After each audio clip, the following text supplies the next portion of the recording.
Hello, everyone, and welcome back to the In the Saddle podcast. It's our 200th episode, and I'm delighted to be joined by Katie Midwinter as we'll be previewing this weekend's race. And it's actually nice to have some proper jumps racing for a change. Last weekend was a little bit of a washout, wasn't it? Didn't have great quality cards at Wincanton and Newcastle as well. But this weekend, we've got plenty of good racing to get our teeth stuck into. Katie, how are things with you? Are you looking forward to the jumps action this weekend? Yeah, I'm really looking forward to it. There's a lot of action in the UK and in Ireland too. A lot of good horses on show. It starts on Friday as well, doesn't it, with the rearranged Naas meeting and the Lawless of Naas there. So it's going to be really exciting and hopefully some festival clues as well heading towards Cheltenham now, not long to go, only a couple of months. So no, some really good action. Looking forward to it. Yeah, most certainly are. And we're actually going to be starting off with a grade one tomorrow that's thankfully been rearranged. It's the 142 at Naas. It's the Layless of Naas Novice Hurdle, grade one. Ilal Antique is your favourite at 7-4. We then got Firefox next in at 2-1. Antabur at 6-1, probably butchered that one. Chapeau de Solier at 12s, along with Croke Park. Lecky Watson at 16s. And the outsider is Reading Tommy Wrong. Katie, this looks an absolute belter of a race, doesn't it? I'm sure it's going to have quite a few clues on some of the anti-post markets for the Cheltenham Festival. For many people in the lead up over the last few days, it looks like a bit of a match race. So you're going to go for one of the two at the front of the market? Well, I was really keen on Il Atlantique when the race was supposed to be run on Sunday. It looked like it was going to be quite testing ground, and it looks like he needs that kind of ground. There were excuses for his two bumper defeats that the ground was maybe a little bit too dry. He looks the type that really needs it quite testing. It should be soft enough for him tomorrow, and he's really good on his in his maiden hurdle win. So hopefully he can run better, and I can see him reversing form with Firefox. 7-4 now is maybe a little bit too short. He was around 11-4 last weekend, about Saturday, and I thought it was quite a good price. But I don't know. We could see him drift a little bit before the off, and Firefox maybe come in for a bit of support. But he looks at Willie Mullins number one, doesn't he? And he looks maybe to be a live contender in the Ballymore as well if the ground does turn up on the softer side. So I'd have to be with him.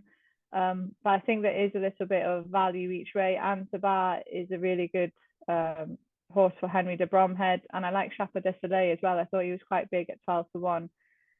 He won well last time out and maybe just wasn't right last season, but I think he's returned well this season and maybe he could run a big race. Yeah, I think you can make a case for loads in here. I personally, out of the two, would probably go with Firefox.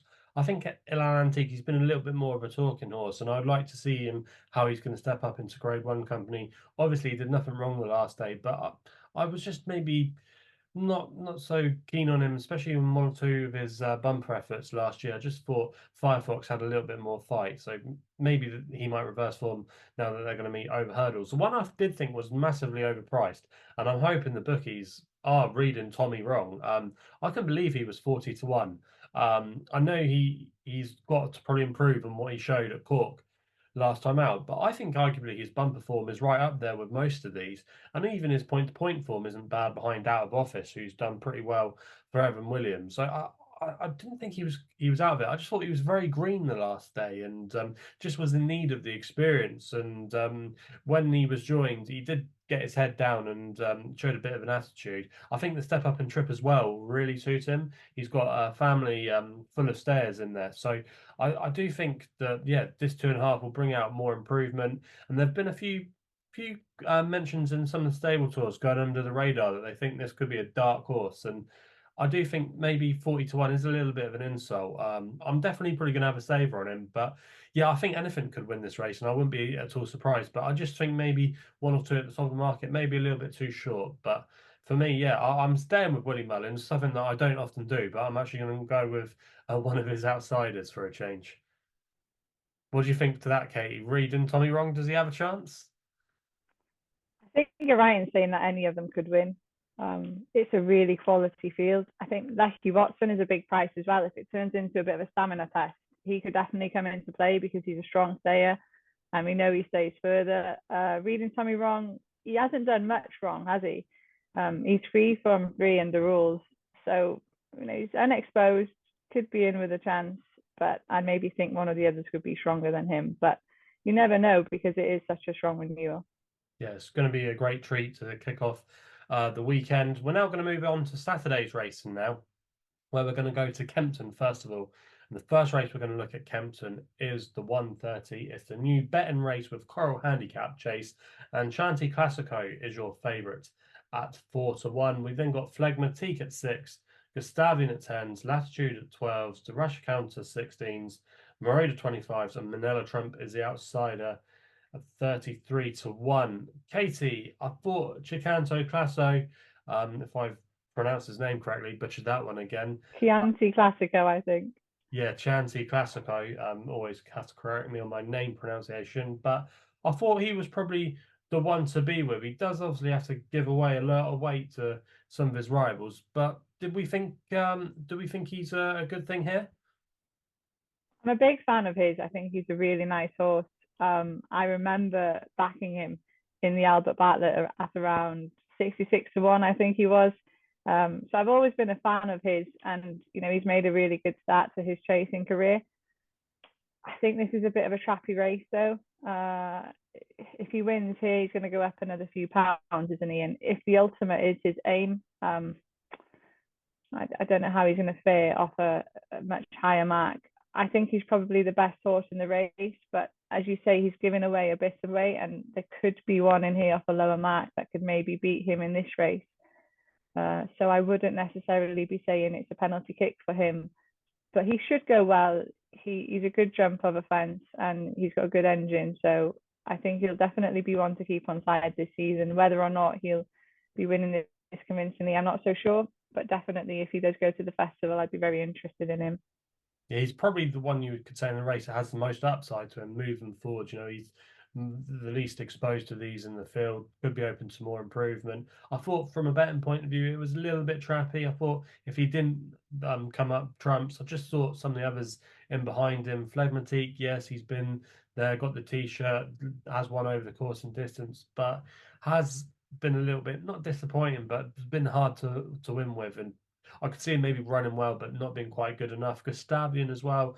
He seems like he's done quite well in the last couple of seasons, progressing up the ladder for Anthony Honeyball. But again, he might just bump into one or two. I just thought it was really trappy, really. But if I had to give a selection, I'd probably just go with Chanty Classico. But yeah, not a really strong opinion from me in the 1:30 at Kempton. We're now moving on to a great little race now at Kempton for the Coral Silvignano Conte Chase. It's a grade 2, and Banbury is your favourite at 9-4. We then got Edwardstone next in at 11-4. Picdory as well is also 11-4. Not Long Till May at 13-2, and Janadale's the outsider, 14-1. Katie, Banbridge, he's a horse that I've been looking forward to seeing this season. He was meant to run in the Peterborough Chase at Huntington, but unfortunately that race got abandoned. The ground's probably key to him, and it's currently good stuff at the moment. It'll probably stay like that come race day. Do we think if the ground is up his street, he's the one they've all got to beat?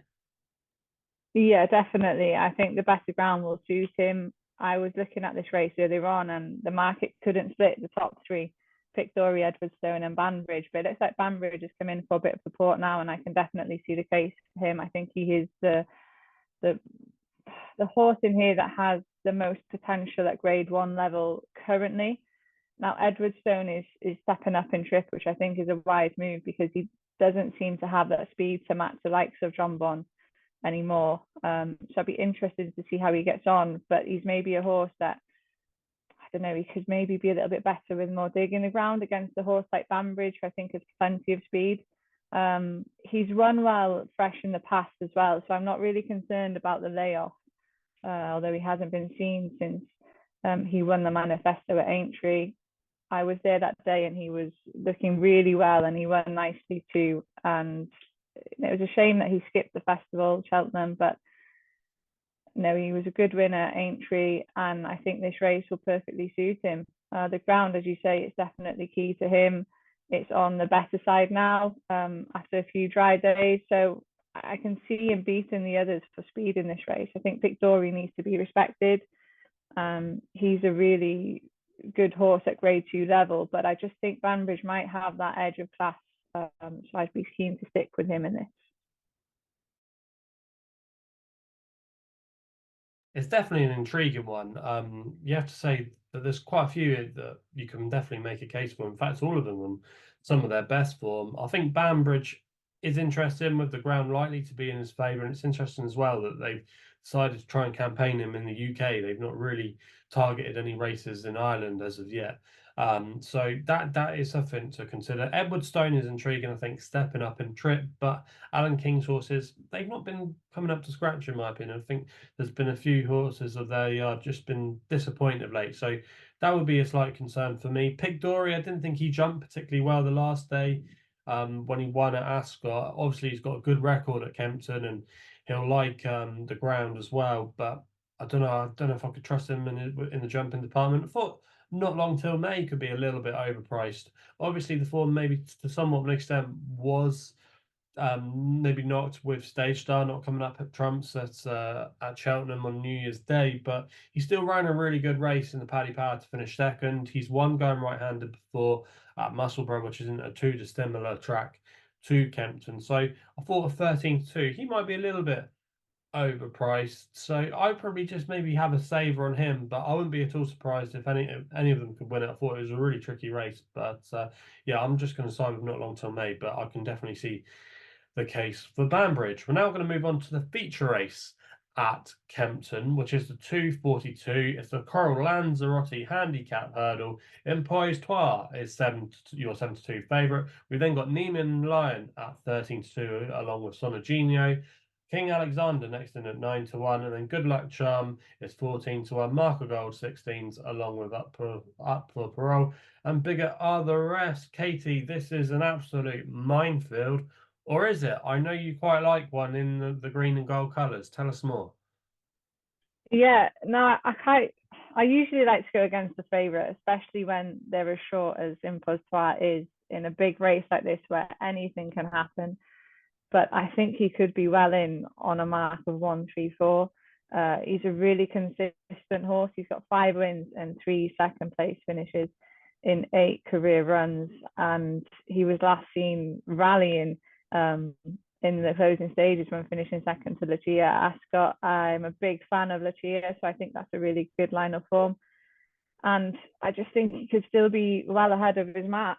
So I think he's got plenty of leeway off his mark now. And yeah, I think he's going to be really tough to beat if he stays out of trouble in this race.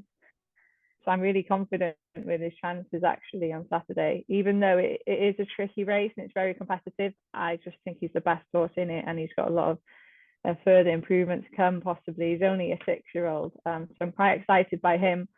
I think Neiman Lion deserves a mention as well, though, because he's been a solid horse for Kerry Lee, hasn't he? And performing at a high level as well. So I think he's going to go well.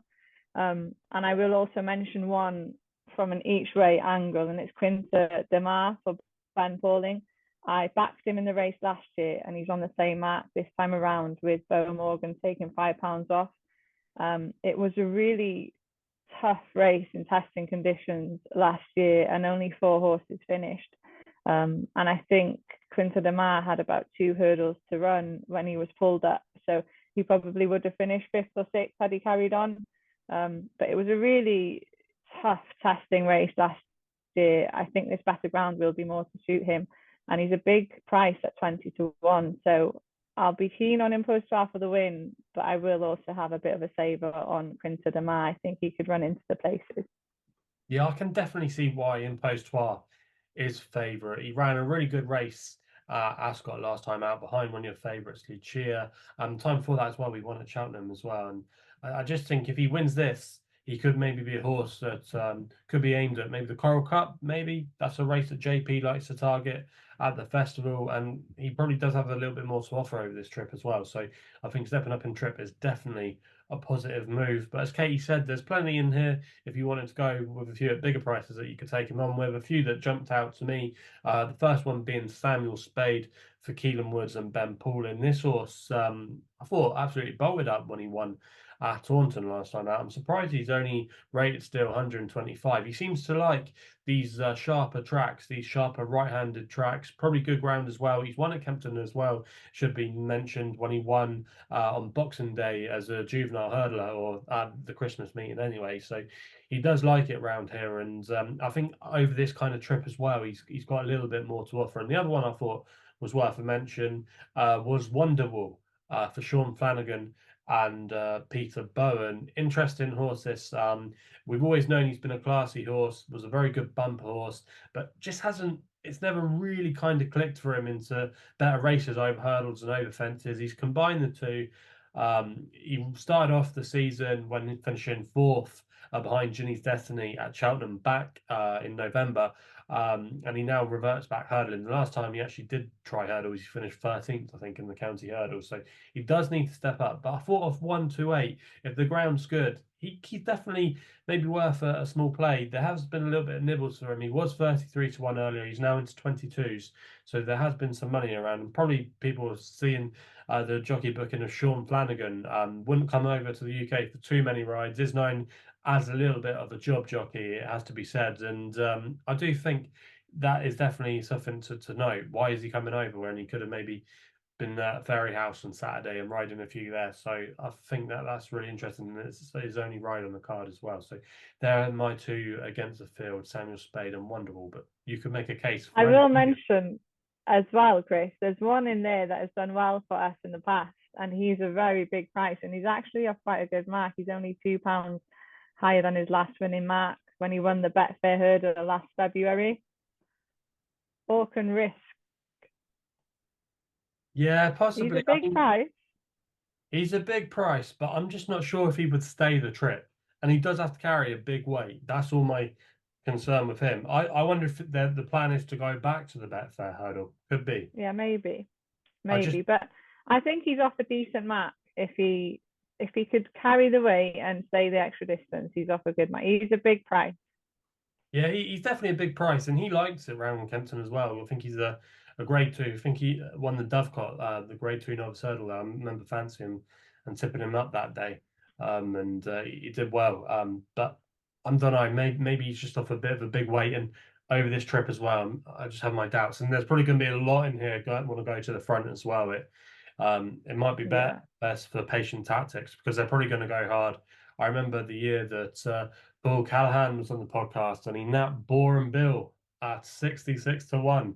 And Ben Jones gave him a patient ride out the back, and he came through beating horses late on to win. So yeah, this is a race I've not got a very good record in. The closest I ever came to winning it was with a horse called the Bestie Man for Susie Smith a few years ago. I was there that day in 2020, the year that COVID struck, and he was there, and he came towards the last. He was a couple of lengths clear, and he unseated Michael Nolan. So yeah, this race does owe me one, but I don't think I'm going to be finding the winner this year. But it is one that I would like to get the monkey off the back, because this is one race I do always like every year, but yeah, still haven't really found one to get close.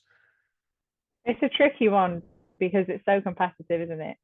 And anything can happen when you've got so many runners, and yeah, it can be a tricky one. I hope there's no bad luck stories for our picks from spoti.fi anyway. I think you'll go very well.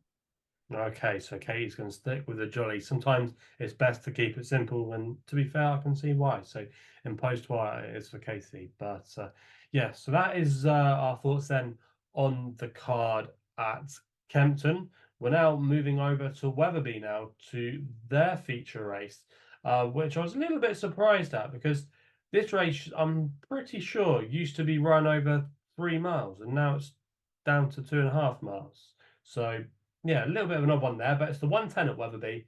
It's the William Hill Towton Novices Chase.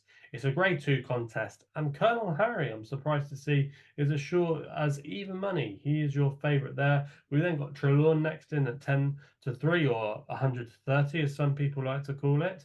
The King of Ryhope at 13 to 2, Chasing Fire at 17 to 2, and Hurricane Highway, the outsider, 20 to 1. Katie, Colonel Harry.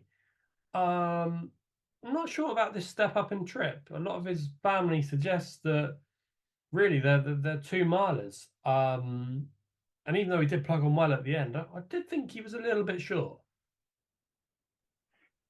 I think he's the right favourite, and I can see the case for him he stays the 2 miles well in really testing conditions, and he stayed the 2 mile to at Kelso last season. It's not a race that excites me, to be honest. It's a grade 2, but I don't know if there's any other horse in here that's going to beat him. Is the thing. I'm not going to be backing him at even money, and I probably won't get involved in the race myself, but I can see the case for him. I think he is the one to beat, and the others have to step up a bit to match the level that he has shown. There's a horse in here like Chasing Fire, for example. I don't think he's shaped as the most natural chaser, and he'd have to improve his jumping plenty to get involved, I'd say. With the others, I just think we have a bit to find on form, and the rating shows that as well. So I don't have a strong fancy, to be honest. I'd probably give this one a miss, and it'd be just a watching brief for me. Yeah, I can completely see that. It's not one that makes great appeal. I thought maybe Trelawn, even though it is obviously he is the second favourite in the bet, and would probably be the one to give Colonel Harry most to think about. I just thought it's interesting that David Bass is riding here. He could have been riding Chianti Classico down at Kempton for Kim Bailey, but Trelawn I didn't think ran too badly behind Ginny's Destiny. Obviously, Grey Dawning finished second in that race. We'll be talking a little bit more about him later on in the show. But I just thought maybe at 100 to 30, he wasn't actually a bad price there. And we know he stayed further if he does go to the front. Yeah, that's the thing. He stayed over further, hasn't he? He's proven over almost 3 miles. So if it does turn into a real stamina test, it looks like the ground is going to be quite sticky and testing conditions for the horses. So if Colonel Harry, you said you maybe have doubts over his stamina, if he doesn't quite stay, then Trelawn will be there to pick up the pieces and take advantage, won't he? Yeah, I think will Trelawn probably be given a prominent ride. We know David Bass can sometimes be an aggressive jockey from the front, and if he gets him into a good rhythm, sometimes it's hard to peg back over those fences at Wetherby. So, yeah, I think if Trelawn is ridden aggressively, he could be definitely one to maybe upset Colonel Harry. I love Colonel Harry as a horse, but for me, I just wonder maybe he could be a horse that could run well in a Grand Annual or something like that. Maybe a handicap. Maybe isn't quite up to proper graded class, but we'll have to see how he goes. But I do think Trelawn is definitely a worthy adversary, and I might have a saver on him, but not a big one. But I just thought he was interesting and was maybe a little bit overpriced in the context of this race. Right, we're now moving over to Warwick, where they've got a very good card. It's probably their best card, you have to say, of the jump season. And the first race we're going to look at is the 149 at Warwick. It's the Potom's Network handicap hurdle. It's one of the qualifiers. This race is actually normally one of the better qualifiers. Seen a few horses come and win it, or at least be placed and qualify for the race and then go on to win the race at Cheltenham in recent years. And yeah, it's quite a competitive little heat. So Kintara's your favourite at 11 to 4. We've then got Mel Munro as well. Next in at 3 to 1 for Gordon Elliott. Martha Bray 6 to 1. Shallow River 9s. Third Win, who I actually tipped to win the race 2 years ago, is 10 to 1. Gentleman at Arms 12s. And Jafwa and Big Breakaway are the outsiders of the field. Katie, interesting that Gordon Elliott's got one in this race. Mare as well, who mares don't have a bad record in this race. Mrs. Milner won the attempt, so he could be maybe I'm one up there with Mel Munro. Did you quite like the angle with her? Yeah, I think any Irish raider in the UK is has got to be hugely respected, and Gordon Elliott sending one over, you'd think she's going to have a good chance, but I'm not sure it's a race that I'd be getting involved in again. I think it's quite a trappy one. You could easily see Mel Monroe go and win, but maybe she'll be one to fill the places and just qualify. So it's a bit of a tricky one. I'd say the one that I had my eye on is Shallow River. I thought he was off quite a nice mark. He's off 1-2-1. Bradley Harris claiming 5 for Anthony Charlton.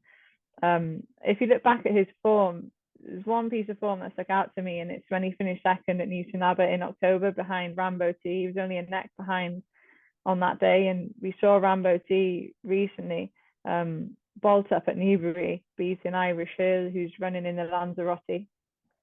So it was a nice bit of form. he beat some good horses. That day did Rambo T, and I just thought maybe Shallow River's being overlooked here, and at his best he could possibly play a part. So I was quite interested to see how we get on, but again, it would be more of a watching brief for me. This one, I'd be intrigued to see how they all get on and how the race develops, but I probably won't be having a bet in it. Yeah, I can see quite a few angles in here. I think there'll be definitely a few that want to get qualified at least for the festival. I think if there was a horse that might want to win the race on the day, though, that potentially could be Gentleman at Arms for Kieran Gethins and Stuart Edmonds. I just thought he was a little bit overpriced here at 12 to 1. 2 starts ago, he won very well to qualify for the race when he won at Aintree, and then he threw in an absolute stinker last time out at Newbury. I think you can put a line through that. But if you look at some of his form at Warwick, he's not run too badly here. He finished second in the Leamington Spa Grade 2 Novices Hurdle behind Staghorn a couple of seasons ago. And then he ran here in a quite competitive handicap at the end of the season off the same mark of this, 129, when he finished fourth. And he met Martha Bray that day, and he's much better off at the weight. I think he's like about £6 better off this time. So I think that's definitely an interesting angle. I think he likes these tracks that got a little bit more emphasis on speed. You would definitely call Warwick a sharp track. It often favours a lot of speedier types. It's not really a galloper's track. So I do think that Gentleman at Arms, around about 12 to 1, I think he's maybe worth another chance here. Like I say, he's got not a bad record at Warwick, and yeah, I'm going to give him a go each way. I think 12 to 1 isn't a bad price, but like you said, Katie, there's plenty in here you can make a case for, and I'm sure Cheltenham for one or two of them is probably going to be where it all counts. But yeah, I think there'll be a few in here that maybe a little bit bigger prices, like Gentleman at Arms, that maybe could be ready, and they're the ones to coincide with in the race that probably are happy to win it. Yeah, what do you make of the big breakaway in here? I mean, its form figures are like a postcode this year. PF or P5PP, they're the last 5 runs. I mean, you have to respect him. I mean, this is probably a last minute kind of plan, or just see how he goes, really. Probably they feel like maybe he's lost the enthusiasm for chasing. He's not really shown too much, has he, this season? And yeah, I think we sometimes see this when horses, maybe these high class staying handicap chasers, maybe when they start to down tools, they run them over hurdles just to give them a bit of a or try and give them a bit of a new lease of life. So Yeah, maybe he just needs a different challenge, and we'll see a different horse. He's only a 9-year-old. It feels like he's been around for a long time, doesn't it? yeah, He only has 19 career runs, though. he was a big talking horse when Colin Tizard was on the license. You know, everyone thought he was going to go on to really big things. He's been a great horse for connections over the years. Maybe he hasn't quite lived up to the expectations that some thought he might achieve, but yeah, He almost won the Welsh National off, well, carrying Lemstone 13, though, to be fair to him. He was unlucky. yeah, that was definitely it. Would have been his day. Probably his day, yeah.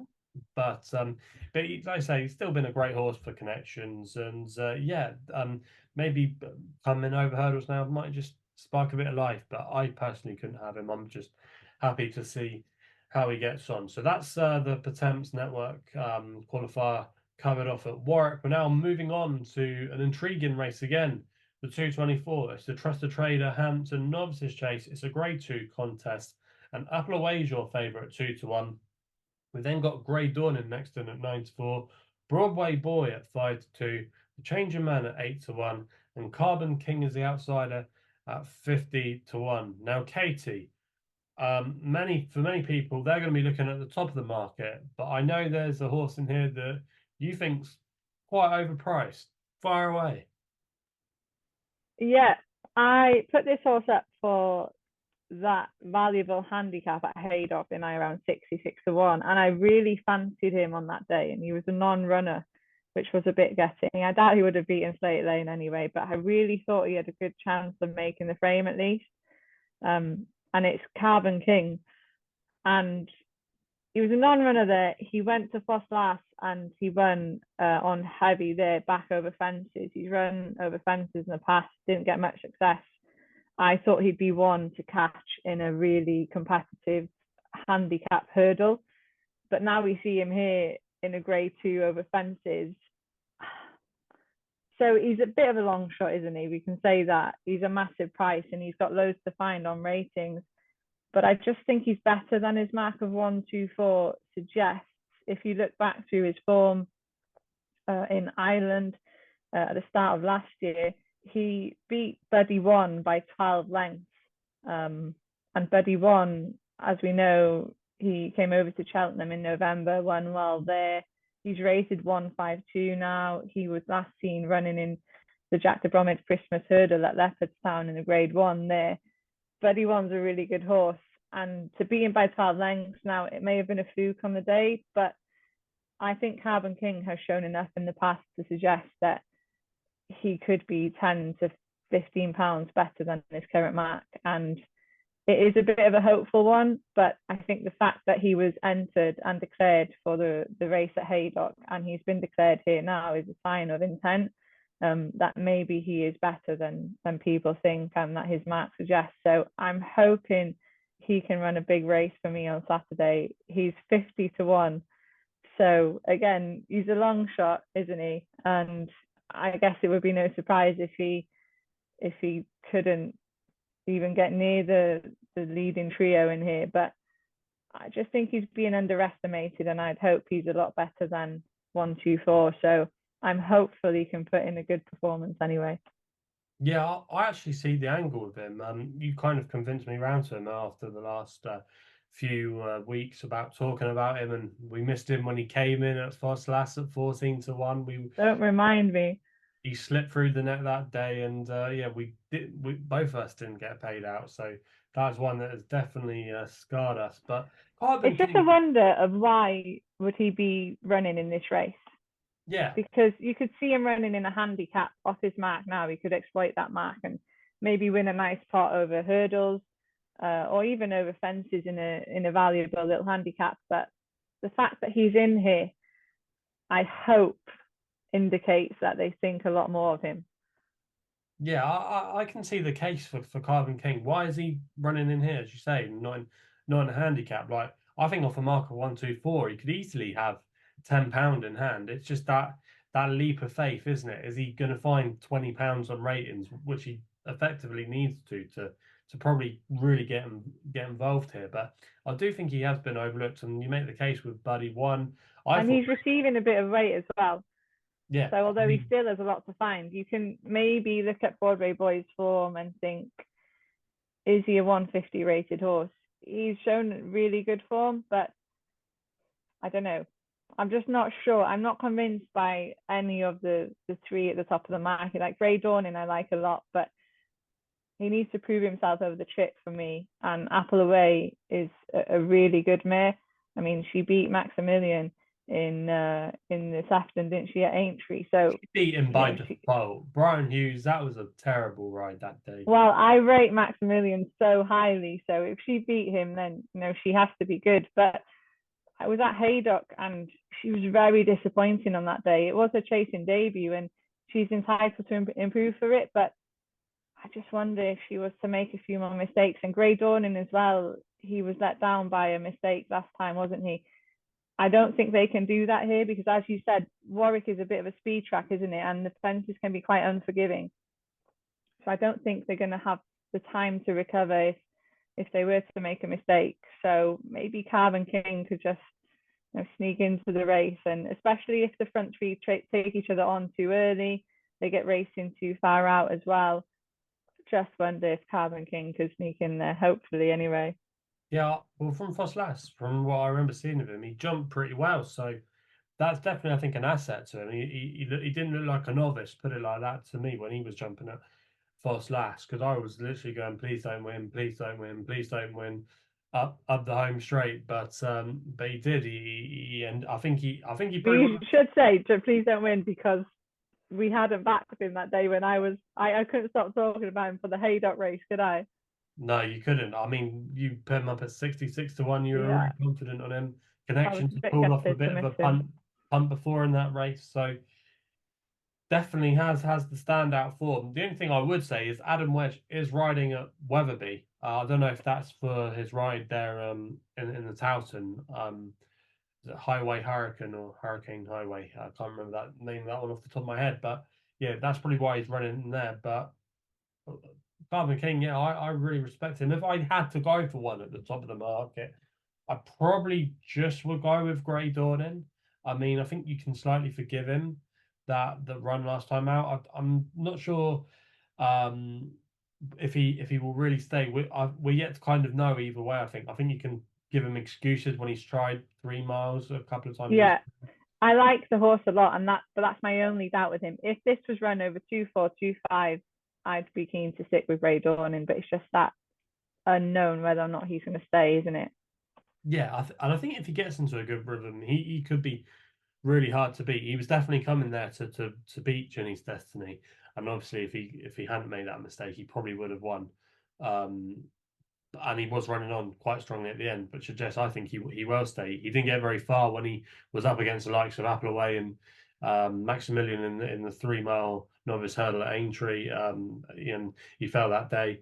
And then when he ran at Exeter, I know that was a bit of a strange race, but Skelton in a lot of his comments in the media were saying that they just needed the run this season, so maybe he did need the run. So I think there are a couple of excuses, definitely, and he has won round Warwick before, okay, over hurdles, but we know he handles the place, and yeah, I would probably just give him the benefit of the doubt. I'm not sure about Apple Away. I think yes, she's a very good mare, um, but I think she won a bit of an egg and spoon race last time out at Leicester, and it's really hard to judge that form. The race did fall apart. All we know that she went round and she jumped well, basically. And even though yes, the horses in there on their day, they're not bad horses that she was running against. They'd never really ran us any kind of race to really put it up to her. I think the race really fell apart there, and it's hard to judge her on that. And then it's hard to judge her if she was ready or not for the race at Haydock, isn't it? When she was thrashed by Grey Dawning, so it's hard to know. I think where we stand with her. I think just because she gets the mayor's allowance, that's why maybe she's been put in as favourite, and she won by a wide margin at Leicester. But people maybe aren't taking everything into consideration. So I, I'm happy to sit on the fence with her at this stage. I think that Grey Dawning probably well beat her. Broadway Boy as well. We could talk about him as well. I mean, obviously he's been great for connections this season. But I remember you were saying to me, Katie, earlier in the week that you weren't sure about the substance of a lot of his form, and maybe he's had a few hard races now, and he might just start to feel the pinch. And some of Yeah, these, and you think that he's going to be aimed at Cheltenham, isn't he? So that's going to be the final target, and I doubt they'd want him to peak too early. And as you say, he's had a couple of hard races now. So maybe this is just going to be a prep run. He might not be fully tuned up for it. Even if he isn't, maybe he'll be good enough to win. But I just have my doubts. And anyway, Carbon King is in there, so I'm with him, aren't I? yeah, exactly. I will. I will just give a quick mention. I was looking at the market now for the race, and Carbon King is best price at 50-1 with a couple of bookmakers, but he's as short as 16-1 elsewhere. Are you seeing that as well? 16-1. I'm not sure. Let's get the old odds checker out. I That's a don't big obviously. difference. It's 20-1 in places too. It's a big difference in his price. That is big. It's probably people listening to this that are backing him. Let's have a look. Let's see what price he is. I mean, that is interesting if the money is coming from him, or the people know that you've submitted your tips early to Racing TV are getting on. Um, so that is known to have happened in this game. I do know that for a fact that some of these people that get the tips early that they do I get. think 50-1 in a 5 runner race is a big price, isn't it? Yeah, it definitely is. I think on that form and You why should be shorter, yeah. Evan Williams, yeah, I'm seeing 20, I'm seeing 25-1 in a few places. 16s with a few bookmakers as well. Yeah. Betfair, Paddy Power, Bet Victor are all going 16s. So that is something. 50-1. It's the value, isn't it? So we'll Yeah, take that.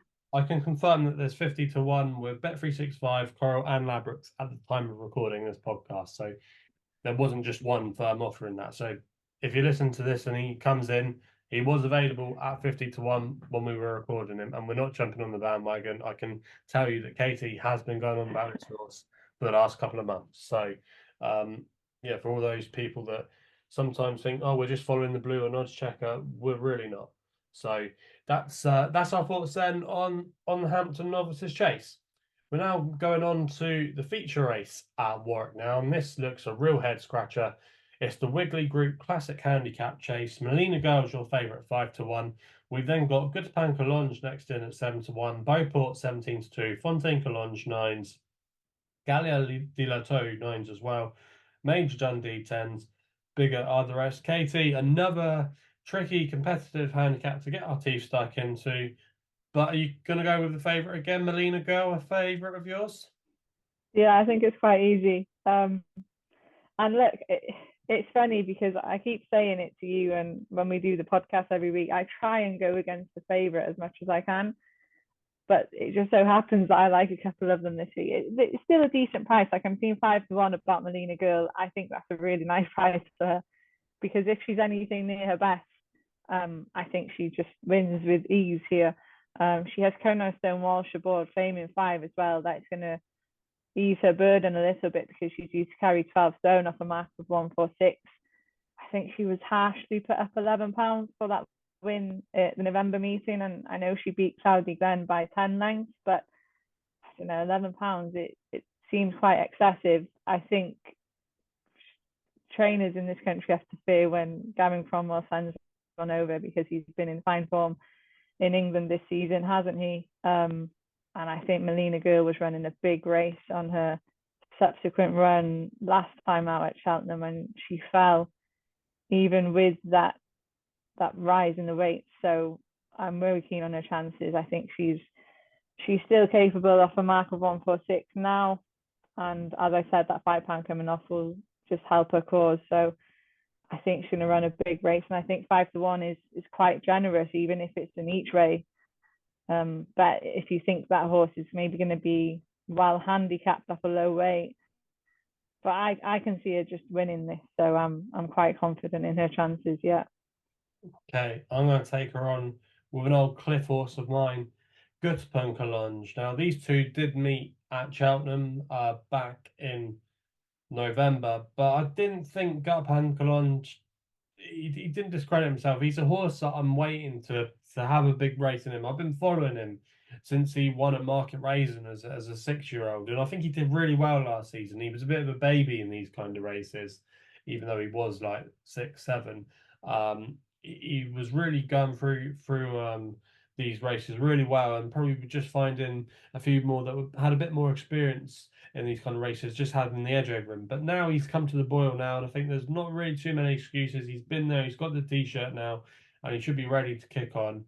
He's going to be slightly better off this time at the weights with Melina Girl. He had to give her £1 last time they met at Cheltenham, so there is a few pounds in his favour this time. And also as well, he's won at the track, which is a real positive. He didn't run too badly in this race last year for a long way, but like I said, I just think that was the first time we really saw him in a race of this nature, and he had to kind of deliver on those expectations, and I didn't think he did a bad job at all. Richie McClernand as well is booked for the ride, one on him at Carlisle, not a negative jockey booking at all. And also as well, should be mentioned that Richie McClernand is on absolute fire at the moment. He rode a winner called Holly when I was at Market Raisin on Tuesday, and then he had a treble at Carrick today. So it seems like he's kind of the man of the moment. So yeah, Richie McClernand is definitely not a bad jockey booking there, and I'm hoping he's going to be able to steer Gaspar Collonge home, obviously from the family as well, Neptune Collonge. So stamina is in his name, so I'm going to go with him. But real head scratcher this one, Katie, isn't it? If you want to look elsewhere. Melina Girl. Okay, Melina Girl, just keeping it simple. That's the way we do things here at In the Saddle podcast. Let's move on then to the other big race we're going to look at Warwick. It's great that they've rearranged this. Shame it didn't get to go ahead at Sandown last week, but I think it's an intriguing test that has come into Warwick. There's plenty of horses in here that have got good course form. It is, of course, the 335 Unibet Veterans Handicap Chase. It is the series final, and Celebra Delaine is your favourite at 7-1. We then got I Right, an old favourite mine at 15-2, along with Good Boy Bobby. We've then got Mill Green at 9-1, along with Ramesses to Tele. Thomas Darby, who won one of these qualifiers here over this course and distance, is next in at 10-1. Sapaja 11s, and bigger are the rest. Katie, again, we spoke about this last week. There's quite a few old favourites in here. Which horse are you going to give you're going to put your money on again this time round? There are all favourites in here, which makes it hard. Like Topville Ben is one of my favourite horses. The horse he's got giant ears. I just absolutely love him.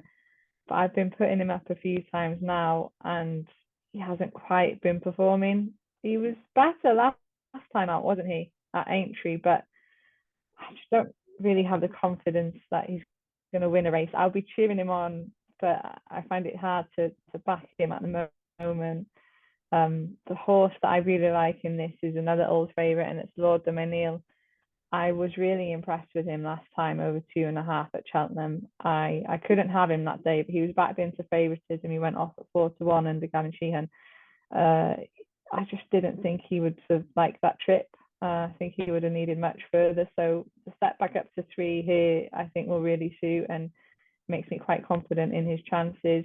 He's £5 lower than his last winning mark as well, and he showed that he's still in good form with some nice performances last year. So I think he's going to go really well. I think he's drifted a bit today, though. It's a slight concern, but 16-1, I think, is a really nice each way price for him. It's quite an open race, isn't it?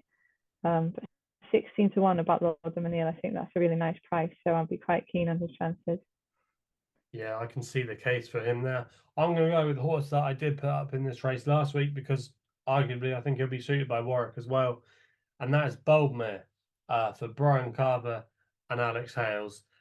This horse I thought ran quite well last time out at Sandown in the London National. Ran well for a long way, got into a really good rhythm, and that's what you're going to need at Warwick. You need to jump in a really good rhythm there, especially when you're going down the back when those is it 4 or 5 fences that come at you really fast. If you can get into a good rhythm there, I think that will definitely suit him. He's won at these kind of tracks before. He's won at Doncaster before. He'll like the ground as well if it does continue to dry out. And Brian Carver back aboard now is a positive. He was actually at Wincanton last week, and if Sandown had stood up, Harry Bannister was in the plate, but Brian Carver's no bad jockey. He's won on him before at Doncaster, so I do think at 33-1, he's no rag. He should be no rag of the field, and I do think off marker 132, he's actually not badly treated there against some of these old boys. So I'm going to go with him, Boldmere. But again, there's going to be quite a few in here that you can make a case for, and I'm sure there'll be a few turning in that you can discount. But I'm going to go with Boldmere here. I What just about your old friend Cyclops?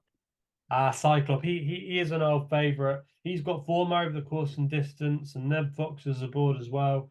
I like Ned claiming £5, but I don't know. I just think now age might just be catching up on him, and he's had quite a few hard runs, and I'm probably just going to swerve him, but he'll probably go and hose him now. There's been quite a few horses in the last few weeks that I've tipped or I've followed, and it hasn't been their turn, and then when I've deserted them, they've gone in and won. Arguably, I'm a Holly was big one of them the other day. So there Yeah, is, Holly. Yeah, that was a painful one for you. A bit like me with Calvin King, I think. yeah, Um, I really like Land of Smiles as well, but he's more of a summer horse for me. If it was in the summer on better ground, I'd fancy him. But I'm a big fan of him, and there's so many in here. And that's the beauty of this race. At 2 for Gold, Sam Brown, Ramses today. It's a brilliant race. It's nice to see these old boys getting to showcase what they can do and kind of celebrate them as well. So I'm really looking forward to it. Good boy Bobby as well. I can't not mention him.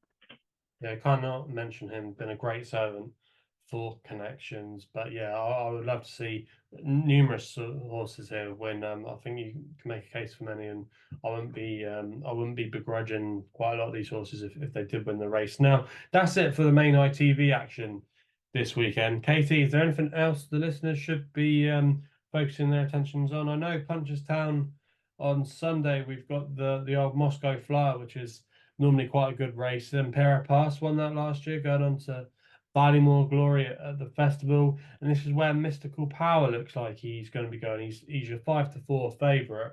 It was potentially going to be heading towards the Lawlers of Naas last Sunday, and was a bit of money around for him as well. But it looks like connections have diverted here. Probably not going to get many runners, but it could be again an intriguing race for Cheltenham, couldn't it?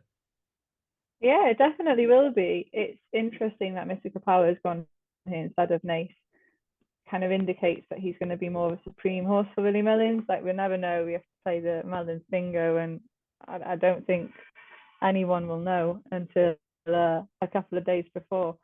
But I think Mystical Power, he's been well back for the Supreme as well this week. So he's definitely going to be interesting. If he goes and bolts up, he's going to shorten significantly, isn't he? And Ballyburn has actually gone towards the top of the market in the Supreme as well as the Ballymore. So it's going to be interesting just to see how the markets change anti-post. But I'm really looking forward to seeing Mystical Power back. He has big shoes to fill, doesn't he, being the son of Galileo Nani Power.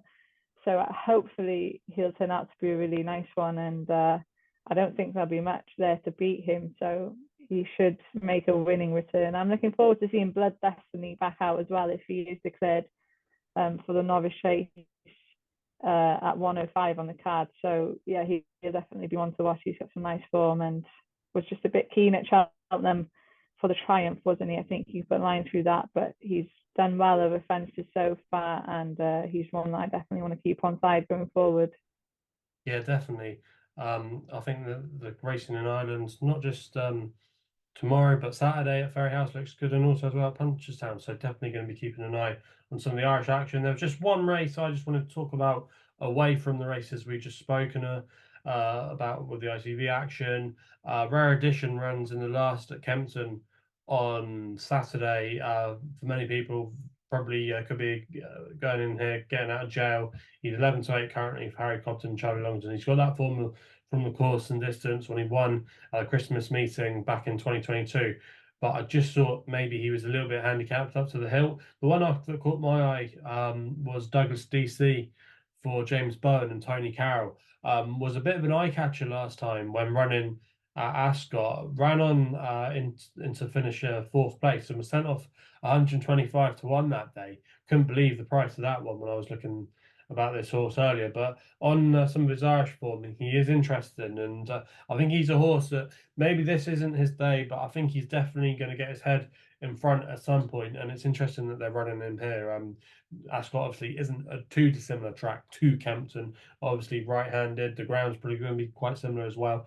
Just thought he was interesting, especially with James Byrne, who's definitely been filling in very well for Nico de Boinville in recent weeks, so I'll be keeping an eye on Douglas DC in the last. But that's all we've got time for this week. Thanks again to Katie. I think the lesson we've learned from this podcast is if we fancy a horse, back them in about 2 runs time, because that's when they're going to ultimately win, isn't it? But yeah, thanks again for Katie for giving up a time. Hopefully we found you some. It's been a bit different tonight, hasn't it? We've had it on the video. Is this the first time In the Saddle has ever been on live video? It is. So hopefully we've not made a bodge job, or it'll be my fault of doing the editing, but hopefully it comes out all right. But yeah, thanks for watching, and yeah, we'll be seeing you again soon.